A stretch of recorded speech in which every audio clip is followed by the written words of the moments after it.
demi-finale de la Bet Center League avec Herentals qui accueillait le Sporting d'Anderlecht, défait lors du Final Four de la Ligue des Champions. C'était peut-être le bon moment pour les Campinois d'accueillir les Mauves lors de cette demi-finale de Bet Center League. Mais malheureusement pour les Campinois, ça va très mal commencer avec un cadeau offert après 25 secondes de jeu à Diogo qui sera à la réception de ce deuxième ballon. 0-1 après 25 secondes, un début catastrophique, mais il y aura une belle réaction avec Damani à l'assist pour Caballero. Et voilà les deux équipes à égalité. Et donc les Campinois qui sont dans leur match, qui font quasiment jeu égal avec leur adversaire, mais c'est Anderlecht qui va repasser devant avec le doublé pour Diogo à la réception de ce centre de Grelo. Diogo 1-2. Et puis il y aura, regardez, cette occasion de Caballero, l'un des tournants de la partie, un raté inexplicable, immanquable. Mais derrière, la compensation, le cadeau offert par les Anderlechtois, une incompréhension entre Dillion et Roncaglio qui profite à Bilal Bouri. 2-2 donc au repos. Et donc tout reste possible pour ces 20 dernières minutes. Début, il y aura encore cette occasion, ce poteau.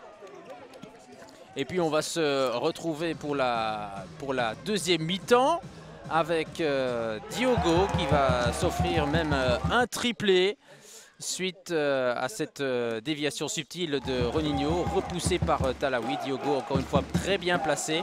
Et donc 2-3, Anderlecht qui passe pour la troisième fois devant dans cette partie. Et puis l'un des tournants, ce sera cette mauvaise passe en retrait de Franken qui profite au capitaine Grelo qui vient faire le break 2-4.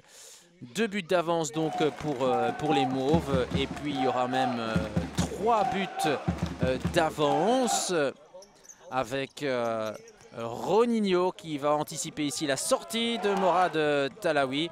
Et on se dit à ce moment-là, eh bien, tout est dit. Anderlecht va dérouler et assurer jusqu'au bout. Mais c'était sans compter la combativité des Campinois qui vont directement inscrire 20 secondes après le 3-5 avec cette talonnade de Caballero.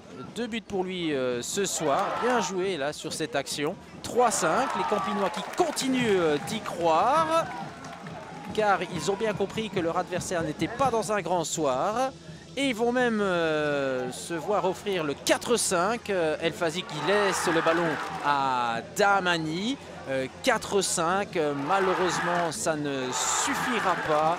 Herentals qui va finalement s'avouer vaincu. Il y avait clairement moyen d'accrocher les Anderlechtois ce soir. Et puis dans les dernières secondes, en tentant le tout pour le tout, Edu va sceller le score final à 4-6 et un ouf de soulagement pour Anderlecht qui s'impose dans cette manche aller. Et on écoute les deux coachs, à savoir Yves Heremans et Luca Cragna.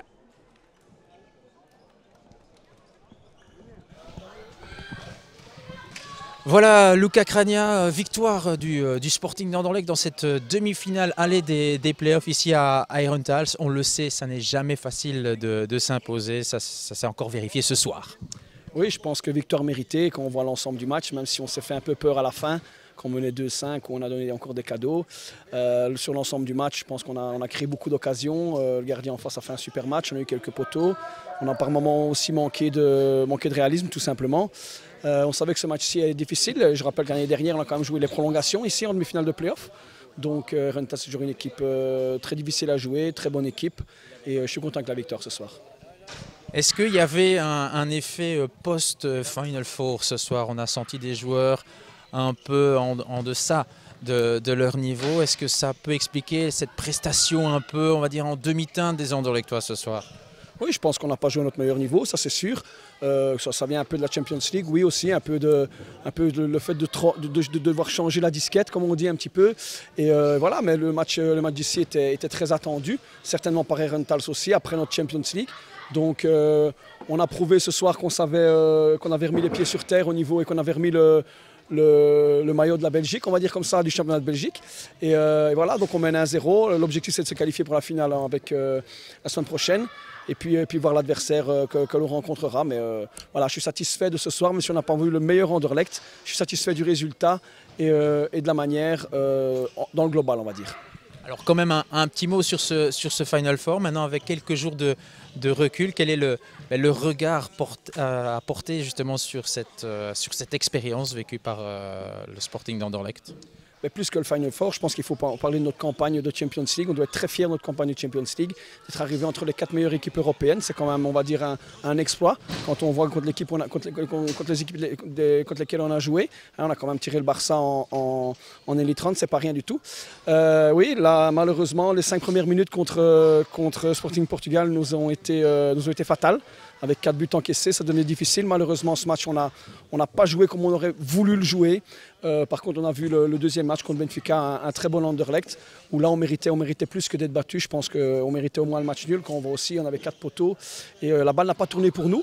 Mais enfin, voilà, c'est une grande expérience. C'est beaucoup d'enseignements au niveau individuel, au niveau de l'équipe, au niveau du club. Ça permet aussi de voir là où on doit encore progresser. Et une grande envie, c'est d'y retourner. Donc d'y retourner plus fort de cette expérience qu'on a vécue ici la semaine dernière. Mais pour ça, il faut être champion. Bien sûr, la première étape de ça, c'est d'être champion, c'est de gagner le championnat de Belgique.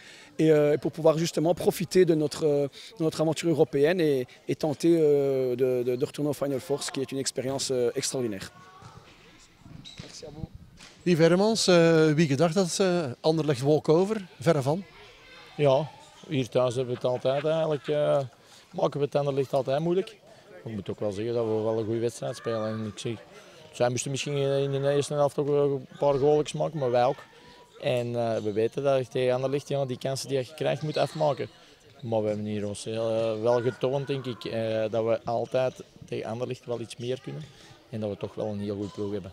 Waren de doelen iets kleiner? Want hoeveel keer heeft het doelhout een rol gespeeld? Ik geloof 6, 7 keer langs beide kanten. Ja, maar dat was ook een mooie wedstrijd. Hè. Ik denk dat we hebben beide partijen en dat we toch in een wedstrijd hebben gegeven. De bekerfinale zat nog altijd wel een beetje in ons achterhoofd. Daar hebben we het misschien iets te gemakkelijk afgegeven in de tweede helft. Maar ik zeg het, ik heb het straks tegen u ook al gezegd, vorige weken, de vorige weken ging het eigenlijk al veel beter. Je ziet dat ook op training. En ja, die automatismen die zijn er. Alleen ja, die kansjes die moeten we afmaken tegen die ploegen. Maar ik ben wel een heel tevreden coach. Want wat ons getroffen heeft, zelfs al wordt de kloof op een bepaald moment een beetje groter, het geloof, de drive, de intensiteit die blijft, men blijft strijden tot de allerlaatste seconde. Ja, dat is eigenlijk de verdienste van dit jaar eigenlijk. Dat we altijd blijven verder doen. De voorbije jaren ging die kopjes iets sneller naar beneden. Omschakeling was ook iets minder, dat is allemaal verbeterd. Ik zeg het, we zijn ook al langer samen. Proberen elk jaar een beetje beter te doen. En ik hoop dat we met mijn jongens bijeen blijven. En dat we volgend jaar toch nog eens kunnen strijden tegen Hallerooik. Veel succes volgende week. Dank je.